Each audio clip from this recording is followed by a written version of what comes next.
আমার বাবা কখনো কাঁদেনি। আমার বাবা চালাক ছিল না। জীবনে সে শুধু খেটেই গেল। আর মরণে কে জানে সে কতটুকু পেল। সে শুধু খেটেই গেল, হৃদয়হীনভাবে খেটে গেল। নিষ্ঠুর মানুষটা কাঁদতো না, একটুও না, একবারের জন্যও না। সেদিন আমার দাদাটা মারা গেল। মা অনেক কাঁদলো, কয়েকবার জ্ঞানও হারালো। বাবাটা একবারও কাঁদলো না।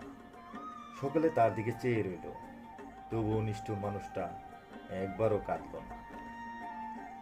পাড়ার লোকজন যখন দাদার সৎকার বা দাফন করতে এলো, তখন লোকটা তাদের সাহায্য করতে চাইল, কিন্তু পারল না।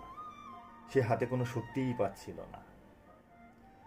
আর তখন বারবার হাত দিয়ে বুকে আঘাত করছিল, তবুও সে কাঁদেনি।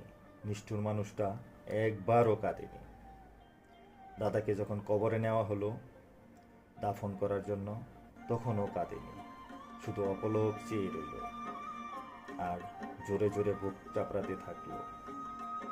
তার কি কোনো কষ্ট হয়েছিল? আমাদের গ্রামের মাস্টার বলতো, বিপ্লব, তুই যখন কষ্ট পাবি, তোর বাবার চোখের অশ্রুহীন নদীতে তুই তোর নৌকা বাইতে থাকবি।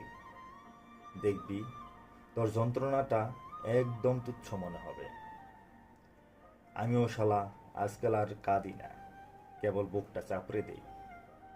আমার বুকে আমার বাবা আছে, তাকে স্বর্গ থেকে জাগিয়ে তুলি আর বলি, বাবা, তোমার অন্য অশ্রুহীন নদীটা কোথায়?